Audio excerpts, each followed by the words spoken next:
Welcome to our Budgeting for Beginners series. In this three-part mini-series, we cover everything you need to know to get started with budgeting, including some important theoretical concepts, as well as a practical walkthrough of our first budget. We also discuss some powerful ideas you can use to free up cash flow, tools to help you stay motivated, and we even have a free budget template available for download. You can grab your copy down in the description below. We've got a lot to cover, so let's get started.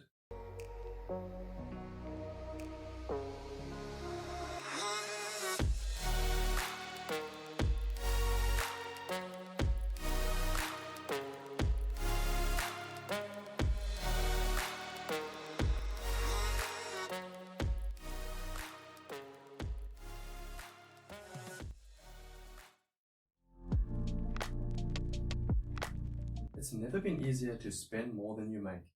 With advertisers competing for our attention at every turn, banks and retailers throwing debt products at us, and inflation running out of control, our budgets have a lot to deal with. It's no wonder that the average consumer is drowning in debt and unable to save. The question is, can budgeting offer a helping hand? And the answer is absolutely, without a doubt, and here's why. It is impossible to accurately keep track of your monthly finances in your head. And what ends up happening is that you get a big disconnect between what you think you're spending and what you're actually spending. We've all heard the phrase out of sight, out of mind, and this couldn't be more relevant to the way we operate our finances. A budget is a written record of your finances. It is the link between perception and reality. It creates a conscious connection between your bank account and the way you operate your money. And this alone makes budgeting an incredibly powerful tool. Think about this example for a minute. Getting out of bed for a 5 a.m. workout in winter is pretty tough. How much easier is it if you have a gym partner or trainer waiting there for you? Accountability is a powerful thing, and a well-designed budget does just that. It holds you accountable to your financial reality. A properly managed budget will give you a live snapshot of your finances, a picture of your financial situation in real time. Because it is an overview of your finances in real time, a good budget acts as an early warning system. Is my spending on track for where we are in the month? Or do I risk overspending before payday? How much am I overspending? And is there anything I can do about it? And this is the critical thing. If you're disconnected from your finances, you don't know if you have a problem, and there is therefore nothing you can do about it. But if you stay connected to your money through using a budget, you can take preventative action before things get out of control. And you're given the opportunity to correct any overspending by, for example, lowering your spending in other areas of your budget that month. If you want to achieve effective control over your personal finances, you need to operate like a business would. No responsible business operates without a written record of all transactions they make. They monitor their money in real time and make little adjustments continuously to optimize their operations. And it's these continual small adjustments that ultimately lead you closer to financial success. So how does a budget help you reach your financial goals? What are we hoping to achieve by actively monitoring our finances and fine-tuning our spending behaviors? Our starting point is to use our budget to create free cash flow. In other words, we want to be in a position where our income can easily support our expenses and have leftover cash each month. This is called free cash flow. Everything related to our financial success stems from this free cash flow. Whether it is paying down your debts early, accumulating savings, or being in a position to invest, you need free cash flow. And the larger your free cash flow, the faster you will accelerate your journey towards financial success. It all starts with a carefully designed budget. So what does a budget look like? Well, we've created a simple budget spreadsheet which you can download for free. We'll put a link to it in the description below. And here it is. You'll see there are a couple of tabs at the bottom. We'll be focusing on just the first one in this video. The first tab is our expected budget, the budget we set ourselves at the beginning of the month. We'll start off by completing the income section. How much income do we expect to receive during the month? This should of course include both your regular income and any part-time work, as well as other income such as overtime, investment income, or other side hustles.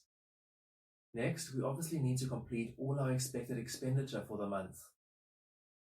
You'll notice that the expenses are split into different categories, and the first category is savings. Why is savings under expenses, you may ask? Well, it's because we consider savings to be a critical part of our budget, something we absolutely must make provision for. This is also why it's the very first item we need to complete. Your savings provision can actually be broken up into different parts, namely saving towards an emergency fund, putting away money for annual costs, as well as general savings for life goals or investment purposes. We'll come back to this in a minute. There are 4 more expense categories to complete. Now, how do you go about getting realistic figures for each expense listed here? Well, the best and most accurate way to do this is to get a copy of your last 3 months' bank statements. Start off by using your most recent month's bank statements to complete the debt and fixed expenses categories, since your latest figures will likely be the most accurate for these types of expenses. And then for expenses of a variable nature, take an average of the relevant expenses over a 3-month period. For example, your grocery bill is likely to fluctuate a little each month, so to get the most accurate figure, use your average spend over 3 months. If you spend $550 in month 1, $620 in month 2, and $570 in month 3, simply total the 3 months and divide by 3. So you'll insert $580 as your expected grocery budget for the month as a starting point. Remember, you can refine this later. For now, we just need a starting point, and this is the best method to get an accurate starting budget. We'd just like to quickly add that many of us transact from different accounts. Maybe use a checking account, a credit card, and even a store account or two. If this is the case, you should get a copy of all these statements when filling in your budget. It's the best way to ensure a high degree of accuracy. Now you'll see some notes on the side giving some guidance as to the sorts of expenses to include under each heading.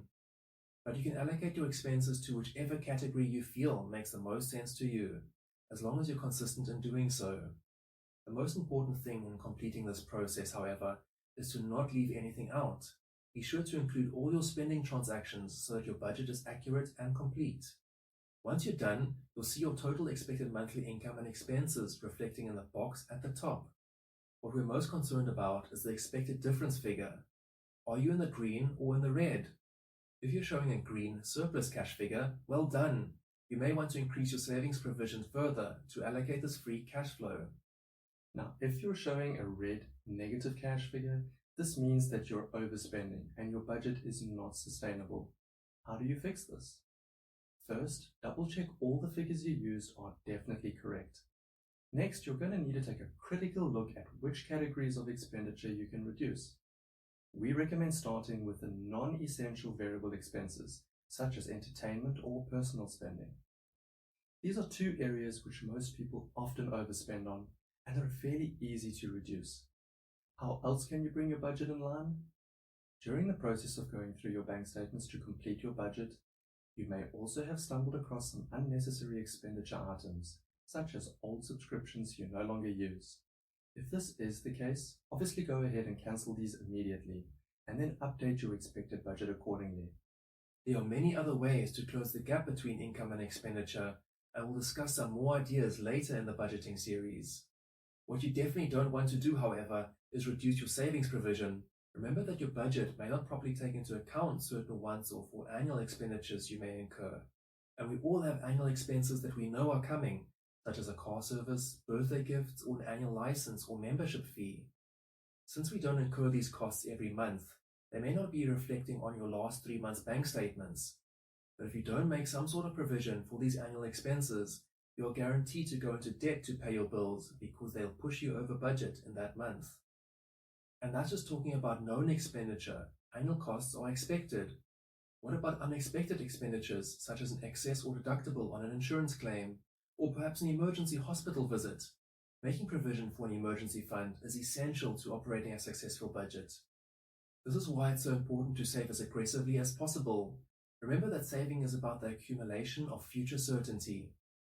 The more aggressively you save, the more future certainty you'll have to comfortably afford any expenses your budget hasn't factored in, whether these expenses be known annual costs or unforeseen once-off bills.